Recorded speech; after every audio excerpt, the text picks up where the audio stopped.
नमस्कार दोस्तों, कैसे हैं आप लोग। उम्मीद करती हूँ आप लोग बहुत बढ़िया होंगे। आप लोगों की पढ़ाई बहुत बढ़िया चल रही होगी।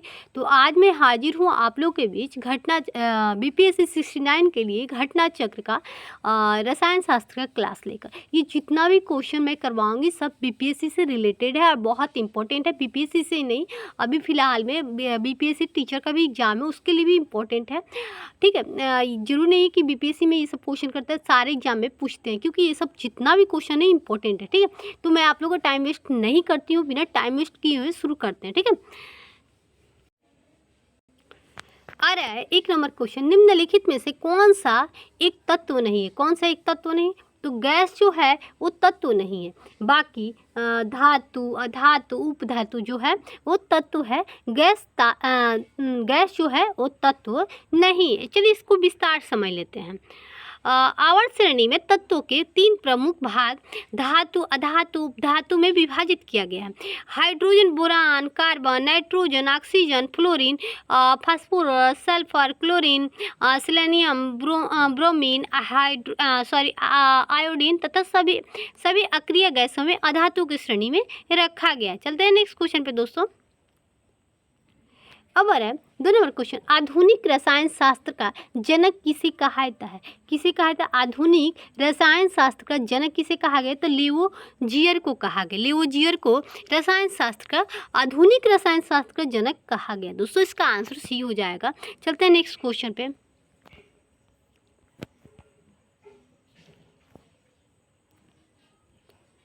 अब आ रहा है एक तत्व में इलेक्ट्रॉन और न्यूट्रॉनों की संख्या क्रमशः 18 तथा 20 है, तो तत्व की द्रव्यमान कितना होगा? द्रव्यमान की संख्या कितना होगा? 38 होगा। दोस्तों इसका आंसर सी हो जाएगा। ठीक है, इसमें देखिए विस्तार समझ लेते हैं। किसी तत्व के परमाणु के नाभिक में उपस्थित प्रोटॉन न्यूट्रॉनों की संख्या का योग उस परमाणु की द्रव्यमान संख्या कहलाती है। उल्लेखनीय है कि परमाणु में इलेक्ट्रॉनों की संख्या प्रोटॉनों की संख्या के बराबर होती है, जिसके कारण परमाणु विद्युत उदासीन होते हैं। ठीक है, प्रश्न अनुसार प्रोटॉनों की संख्या प्लस न्यूट्रॉनों की संख्या जोड़ दिया गया। प्रोटॉन की संख्या और न्यूट्रॉन को तो 38 आ गया। ठीक है, चलते हैं नेक्स्ट क्वेश्चन पे दोस्तों। अब आ रहा है 4 नंबर क्वेश्चन। एक नाभिक की द्रव्यमान संख्या क्या होता है? तो न्यूट्रॉन और प्रोटॉनों की संख्या के योग होती है। ठीक है, एक नाभिक की द्रव्यमान संख्या क्या होता है? तो न्यूट्रॉन और प्रोटॉनों की संख्या का योग। ठीक है, इसका आंसर दोस्तों ए हो जाएगा। चलते हैं नेक्स्ट क्वेश्चन पे। अब आ रहा है प्लूटोनियम न्यूक्लियोलाइड के नाभिक में न्यूट्रॉनों की संख्या कितना होता है? तो 148 होता है। ठीक है, इसको हम लोग 242 से 94 घटा देंगे तो 148 हो जाएगा। दोस्तों इसका आंसर बी हो जाएगा। ठीक है, जितना भी क्वेश्चन इंपॉर्टेंट है आप लोग पढ़ कर जरूर जाइएगा। ठीक है, चलते हैं नेक्स्ट क्वेश्चन पे दोस्तों। अब आ रहा है एक तत्व के समस्थानिक अलग अलग होते हैं, तो क्या होते हैं? द्रव्यमान संख्या में होते हैं। दोस्तों इसका आंसर बी हो जाएगा। ठीक है, चलते हैं नेक्स्ट क्वेश्चन पे।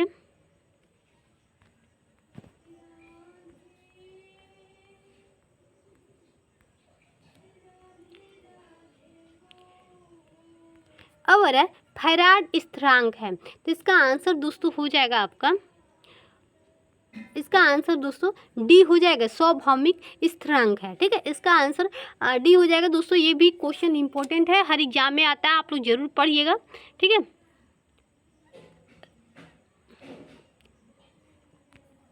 अब 8 नंबर क्वेश्चन। निम्न में से किसका पीएच मान 7 होता है? तो किसका होता है? दोस्तों इसका आंसर ई हो जाएगा।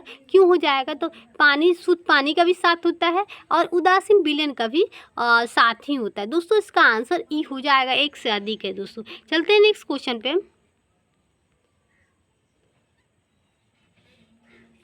अब आ रहा है 9 नंबर क्वेश्चन। निम्नलिखित में से किस विलयन के पीएच का मान 7 से अधिक होता है? किस विलयन के पीएच का मान 7 से अधिक होता है?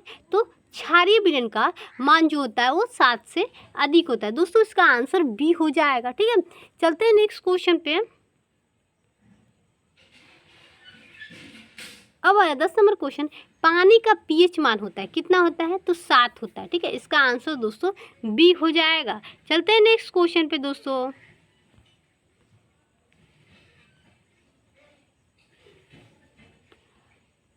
11 नंबर क्वेश्चन आ रहा है, एक घोल का pH 3 से 6 बदलता है तो H प्लस आयन की सांद्रता क्या होता है? तो 1000 गुना कम हो जाएगा। और 3 से 6 में बदल जाता है pH तो क्या होगा? 1000 गुना कम हो जाएगा। दोस्तों इसका आंसर डी हो जाएगा। ठीक है,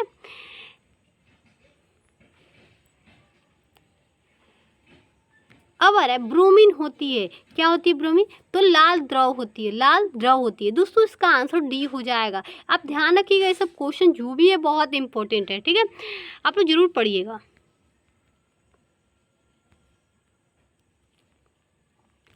अब अरे वेल्डिंग में उपयोग होने वाली गैस है, तो कौन कौन से वेल्डिंग जो होता है, वेल्डिंग किसी चीज़ का, तो उसमें कौन कौन से गैस उपयोग होता है? ऑक्सीजन तथा एसिटिलीन जो होती है वो वेल्डिंग में प्रयोग की जाती है, दोनों गैस का। ठीक है, इसका आंसर दोस्तों सी हो जाएगा।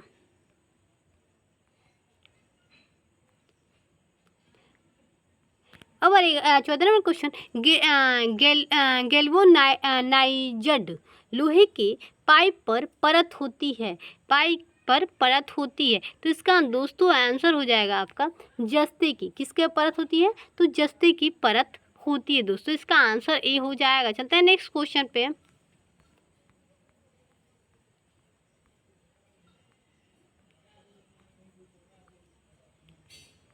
अब आ रहा है 15 नंबर क्वेश्चन, कपड़े साफ करने में प्रयोग होने वाले डिटर्जेंट है, तो क्या है दोस्तों? जिसको कार्बोनेट है, कार्बोनेट है। कपड़ा साफ करने के लिए हम लोग कौन से डिटर्जेंट का यूज करते हैं? तो कार्बोनेट का यूज करते हैं। दोस्तों इसका आंसर ए हो जाएगा। चलते हैं नेक्स्ट क्वेश्चन पे, इसको विस्तार समझते हैं। डिटर्जेंट आद्रक तथा आद्रकों के यौगिक होते हैं, ठीक है, जो तनुकृत अवस्था में सफाई के गुण को प्रदर्शित करते हैं। बस तो ऐसे पदार्थ एल्किजो बेनिस सल्फोनेट्स होते हैं।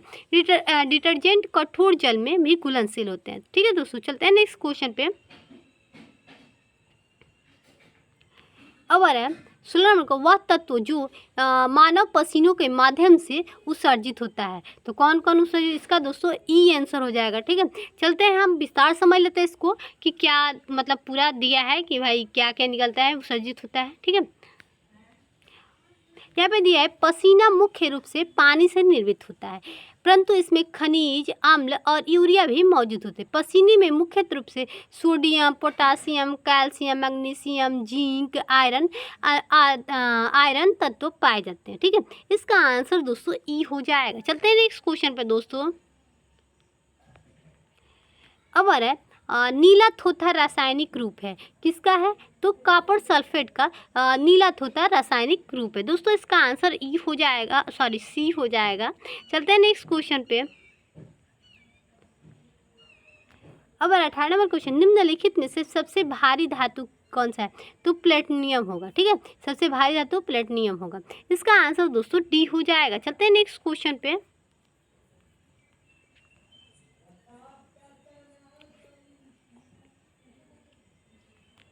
अब क्या है, स्टेनलेस स्टील एक मिश्र धातु है, तो इसमें से दोस्तों एक से अधिक होगा। ठीक है, या इसमें से कोई नहीं होगा। इसका आंसर दोस्तों, इसका दोस्तों आंसर ई हो जाएगा। चलिए विस्तार से इसको समझ लेते हैं, इसका आंसर क्या होगा दोस्तों।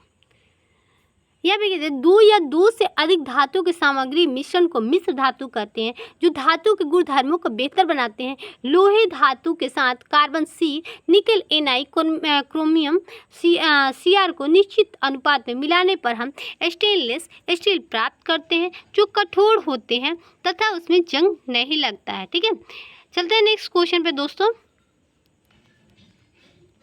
अब दिया रहा है 20 नंबर क्वेश्चन, टूटी हुई हड्डियों के रक्षा के लिए प्लास्टर ऑफ पेरिस का प्रयोग होता है, यह है तो क्या है दोस्तों? तो क्या है दोस्तों? इसका आंसर दोस्तों जिप्सम हो जाएगा। ठीक है, जिप्सम जो होता है उसका प्रयोग किया जाता है। ठीक है, तो चलिए इसको विस्तार समझ लेते हैं। यहाँ पे क्या है, जिप्सम लौट जिसका रासायनिक सूत्र है CaSO4 2H2O होता है, को 373 के पर केल्विन पर गर्म करने पर जल अणुओं को त्याग करके कैल्शियम सल्फेट अर्धहाइड्रेट बनाता है। इसे प्लास्टर ऑफ पेरिस भी कहते हैं दोस्तों। चलते हैं नेक्स्ट क्वेश्चन पे। 21 नंबर क्वेश्चन है, प्लास्टर ऑफ पेरिस का सूत्र क्या है? तो इसका क्या है, तो बी हो जाएगा दोस्तों CaSO4 H2O। ठीक है, इसका आंसर दोस्तों बी हो जाएगा। प्लास्टर ऑफ पेरिस का रासायनिक पेरिस का सूत्र जो होता है CaSO4 H2O। याद रखना दोस्तों, ये बहुत कंफ्यूजन करता है क्योंकि एक ही जैसा दोनों में दिया है भाई, तो इसमें क्या अंतर है, तो इसमें देखिए कि दोनों तरफ से कोष्ठ है, राइट, और H2O है। ठीक है, तो H2O सब में है, तो यहाँ पे देखिए कोष्ठ चिन्ह में घिरा है, तो इसका आंसर समझ जाइए प्लास्टर ऑफ पेरिस का सूत्र है। ठीक है, चलते हैं नेक्स्ट क्वेश्चन पे। इसको भी साथ समझ लेते हैं। प्लास्टर ऑफ पेरिस का रासायनिक सूत्र CaSO4 H2O। कैल्शियम हेमेडाइट, इसका निर्माण जिप्सम और कैल्शियम हाइड्रोइड को गर्म करने पर होता है। ठीक है,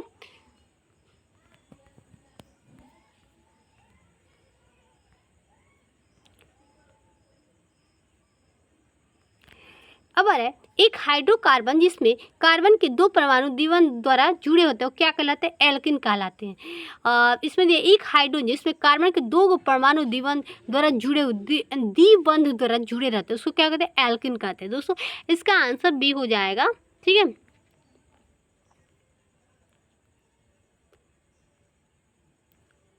अब सिरके का रासायनिक नाम क्या है, तो एस्टिक अम्ल है। सिरके का रासायनिक नाम क्या है, तो एस्टिक अम्ल है। दोस्तों इसका आंसर सी हो जाएगा। चलते हैं नेक्स्ट क्वेश्चन पे। अब 24 नंबर क्वेश्चन, निम्नलिखित में से कौन सा अम्ल सिरके में उपस्थित है, कौन सा अम्ल सिरके में उपस्थित है, एस्टिक अम्ल जो है वो सिरके में उपस्थित है। दोस्तों इसका आंसर डी हो जाएगा। चलते हैं नेक्स्ट क्वेश्चन पे।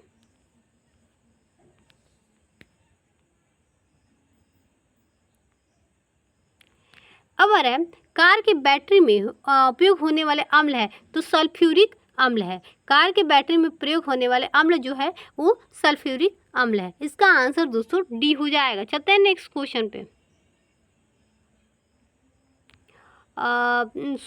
सोडा वाटर को बोतल खोलने पर निकलने वाली गैस, तो सोडा वाटर का अगर बोतल खोल रहा है तो उसमें से कौन सी गैस निकलती है दोस्तों, इसमें से कौन सा गैस निकलता है, कार्बन डाइऑक्साइड जो गैस है वो निकलता है सोडा वाटर के बोतल से। ठीक है, इसको याद रखिएगा दोस्तों। चलते हैं नेक्स्ट क्वेश्चन पे।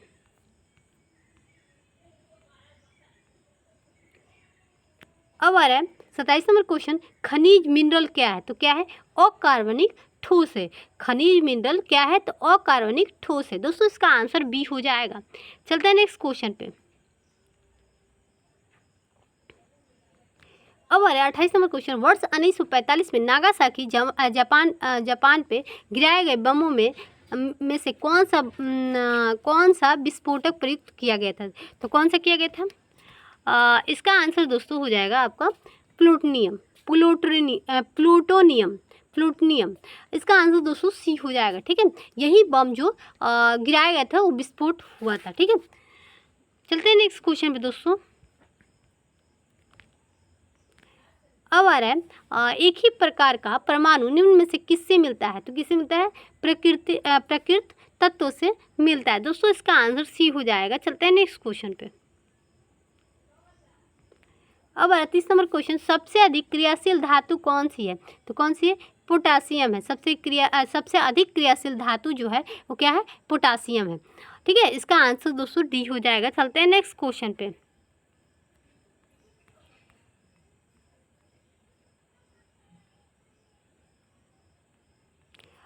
31 नंबर क्वेश्चन है, वनस्पति तेल से वनस्पति घी बनाने में प्रयुक्त होने वाली गैस कौन सी है, तो हाइड्रोजन है। दोस्तों इसका आंसर ए हो जाएगा। ठीक है, वनस्पति तेल से वनस्पति घी से बनाने में प्रयुक्त होने वाली गैस कौन सी है, हाइड्रोजन है। दोस्तों इसका आंसर ए हो जाएगा। चलते हैं नेक्स्ट क्वेश्चन पे। अब आ रहा है आयोडीकृत लवण में रहता है, तो क्या रहता है, तो पोटासियम आयोडाइड रहता है। आयोडीकृत लवण में जो होता है वो पोटासियम आयोडाइड उपस्थित रहता है। दोस्तों इसका आंसर डी हो जाएगा। चलते हैं नेक्स्ट क्वेश्चन पे। अब आ रहा है खाने का नमक किससे बनता है, तो किससे बनता है, मजबूत अम्ल और मजबूत क्षार से बनता है। दोस्तों इसका आंसर बी हो जाएगा। चलते हैं नेक्स्ट क्वेश्चन पे। 34 नंबर क्वेश्चन है कि सभी जैव यौगिक का अनिवार्य मूल तत्व क्या है, तो सभी जैव यौगिक का अनिवार्य मूल तत्व जो है वो कार्बन है। ठीक है, मूल तत्व क्या है, तो कार्बन। दोस्तों इसका आंसर सी हो जाएगा। चलते हैं नेक्स्ट क्वेश्चन पे।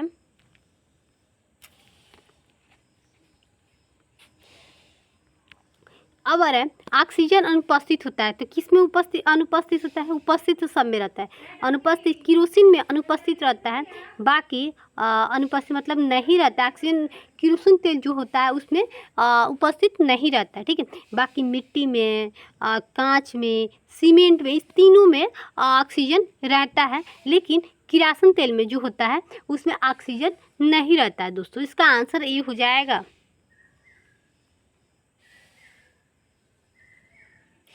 अब आ रहा है सिगरेट लाइटर में निम्नलिखित में से कौन सी गैस प्रयुक्त होती है? तो कौन सी गैस प्रयुक्त होती है? तो ब्यूटेन जो होता है वो प्रयुक्त होती है, ठीक है, सिगरेट लाइट में, ठीक है। इसका आंसर दोस्तों ए हो जाएगा। चलते हैं नेक्स्ट क्वेश्चन पे दोस्तों। अब आ रहा 37 नंबर क्वेश्चन, निम्नलिखित में से कौन सा तरलीकृत पेट्रोलियम गैस का प्रमुख घटक है? दोस्तों इसका आंसर ई हो जाएगा। चलिए विस्तार समझ लेते हैं इसको।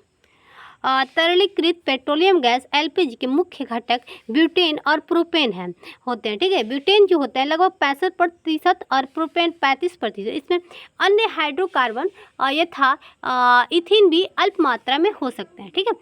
चलते हैं नेक्स्ट क्वेश्चन पे दोस्तों। प्रकृति रबड़ किसका बहुलक है? किसका है? आइसोप्रेन का है, आइसोप्रेन का है। इसका आंसर दोस्तों ए हो जाएगा। चलते हैं नेक्स्ट क्वेश्चन पे।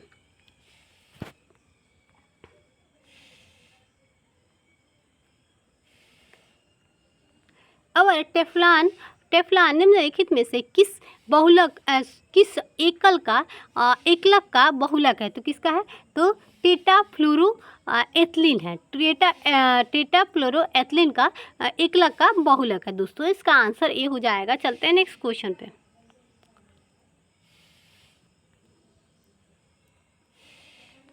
अब है बैकलाइट निम्नलिखित के संघनक से बनता है। तो किससे बनता है? फिनाल और फार्मोलिहाइड से बैकलाइट बनता है, संघनक से बनता है, ठीक है। बैकलाइट संघनक से बनता है। क्या क्या बनता है? तो फिनाल तथा फार्मोलिहाइड बनता है दोस्तों। इसका आंसर बी हो जाएगा। चलते हैं नेक्स्ट क्वेश्चन पे। दोस्तों ये क्वेश्चन भी बहुत इम्पोर्टेंट है। ट्राइग्लिसराइड क्या है? तो क्या है? तो वसा है दोस्तों। इसका आंसर सी हो जाएगा। ये क्वेश्चन बहुत इंपॉर्टेंट है, हर एग्जाम में पूछता है, ठीक है। तो आप लोग जरूर पढ़ कर जाइएगा। मतलब अब ऑफिसर लेवल का जो भी मतलब एग्जाम है उसमें बीपीएससी से रिलेटेड जो भी एग्जाम है सब में ये क्वेश्चन करता है, ठीक है।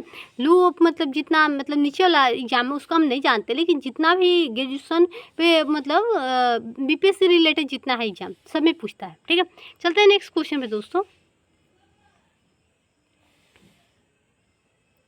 अब आ रहा है 42 नंबर, ग्रेफाइट और हीरे के बारे में निम्नलिखित में कौन सा सही है? तो कौन सा सही है? चलिए देखते हैं इसको विस्तार से।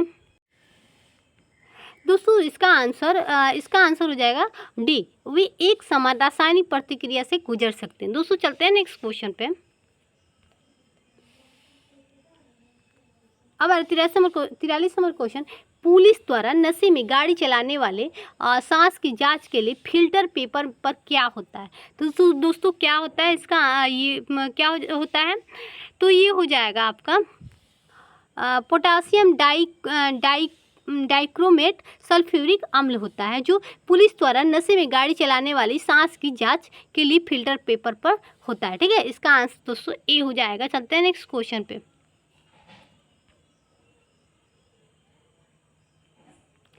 अब 44 नंबर क्वेश्चन कि घरेलू ईंधन के रूप में प्रयुक्त एलपीजी मुख्यतः होता है। तो इसका दोस्तों आंसर ई हो जाएगा, ठीक है। चलते हैं इसको विस्तार समझ लेते हैं, ठीक है।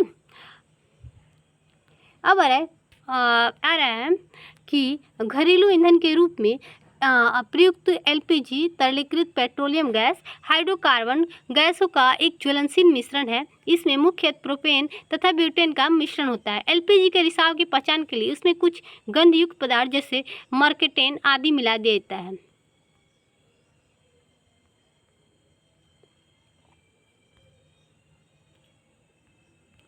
अब हमारा 45 नंबर क्वेश्चन, ग्रीन हाउस गैसों का मुख्य घटक होता है। तो क्या होता है ग्रीन हाउस का मुख्य घटक? तो इसका दोस्तों ई हो जाएगा एक से अधिक इनमें से कोई नहीं। चलिए विस्तार समझ लेते हैं इसको। यह कह रहा है कि ग्रीन हाउस गैसें जो पृथ्वी, वातावरण और बादलों द्वारा उत्सर्जित ऊष्मीय और रक्त विकिरण को अवशोषित तथा उत्सर्जित करती है। ठीक है, इनमें प्रमुख है कार्बन डाइऑक्साइड, जलवाष्प, नाइट्रस ऑक्साइड, मीथेन और ओजोन होता है। तो ठीक, कार्बन डाइऑक्साइड हो जाएगा इसमें। इसमें क्या हो जाएगा? Carbon dioxide, methane, ozone. ठीक है, ये तीनों हो जाएगा दोस्तों। चलते हैं नेक्स्ट क्वेश्चन पे। अब कह रहे हैं ग्रीन हाउस गैसों में मुख्य घटक होता है। दोस्तों इसका आंसर ये हो जाएगा। मुख्य घटक कौन कौन सा होता है? चलिए इसको विस्तार समझते हैं। उपयुक्त में से दोस्तों इसमें कुछ भी नहीं दिया है ग्रीन हाउस में। मैं इसको चेक करके दोबारा आप लोगों को बताऊंगी। ठीक है, चलिए इसको नेक्स्ट क्वेश्चन पे चलते हैं। 47 नंबर क्वेश्चन है, पेट्रोल तथा डीजल के अधूरे जलने से उत्पन्न होती है। क्या होती है उत्पन्न? तो कार्बन मोनोऑक्साइड उत्पन्न होती है पेट्रोल और डीजल के अधूरे जलने से। ठीक है दोस्तों, इसका आंसर डी हो जाएगा। चलते हैं नेक्स्ट क्वेश्चन पे। आ रहा है 48 नंबर क्वेश्चन, साबुन ग्रीज को हटाता है किसके कारण? पाइसीकरण के द्वारा हटाता है। ठीक है, इसका आंसर दोस्तों सी हो जाएगा। चलते हैं नेक्स्ट क्वेश्चन पे।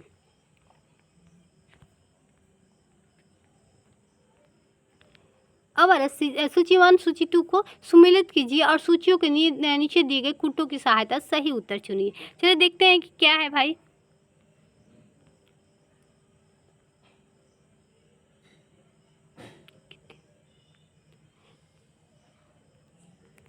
दोस्तों इसका आंसर सी हो जाएगा। ठीक है दोस्तों, आप लोग मिला दीजिएगा इसका। ठीक है, चलते हैं नेक्स्ट क्वेश्चन पे दोस्तों। देखिए इसको मिलवा ही देते हैं। ठीक है, इसमें हो जाएगा एस्पार्ट्रेट को कितने मधुरक, फियान को हम लोग परशीतक, न्यूपिन को हम संश्लेषित रबड़ कहते हैं, बेनाडिल को प्रतिहिस्टामिन कहते हैं। ठीक है, चलते हैं नेक्स्ट क्वेश्चन पे दोस्तों। 50 नंबर क्वेश्चन है, निम्नलिखित में से किसकी मात्रा अम्ल वर्षा में सबसे अधिक होती है? तो किसकी होती है? तो H2SO4 के सबसे अधिक अम्ल वर्षा में मात्रा होती है। दोस्तों इसका आंसर सी हो जाएगा। चलते हैं नेक्स्ट क्वेश्चन पे।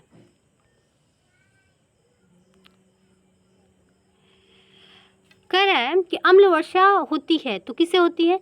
तो कारखानों से होती है। ठीक है, कारखाने से जो मतलब निकलता है प्रदूषण, उससे मतलब उसके कारण अम्ल वर्षा होती है। दोस्तों इसका आंसर ए हो जाएगा। चलते हैं नेक्स्ट क्वेश्चन से।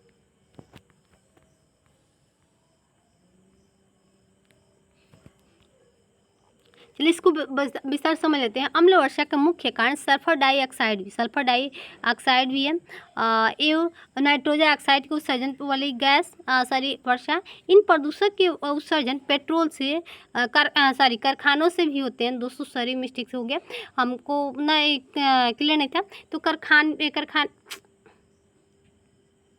हो जाएगा। इससे कारखाने से भी होता है अम्ल वर्षा, पेट्रोल से भी होता है। ठीक है, तो ये कोयला जलाने से भी होता है। दोस्तों इस प्रश्न का उत्तर एक से अधिक में होगा।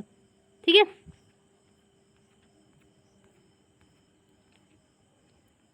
दोस्तों फिर से समझ लेते हैं। कारखाने से भी होता है, कोयला जलाने से भी होता है, पेट्रोल से भी होता है। दोस्तों इसका एक से अधिक हो जाएगा इसका उत्तर। चलते हैं नेक्स्ट क्वेश्चन पे दोस्तों।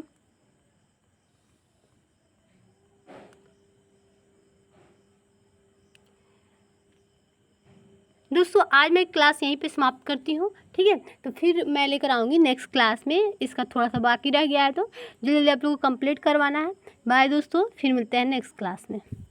अच्छा लगे तो एक लाइक ज़रूर कीजिएगा और चैनल को सब्सक्राइब नहीं किए तो चैनल को सब्सक्राइब जरूर कर दीजिएगा। ठीक है दोस्तों।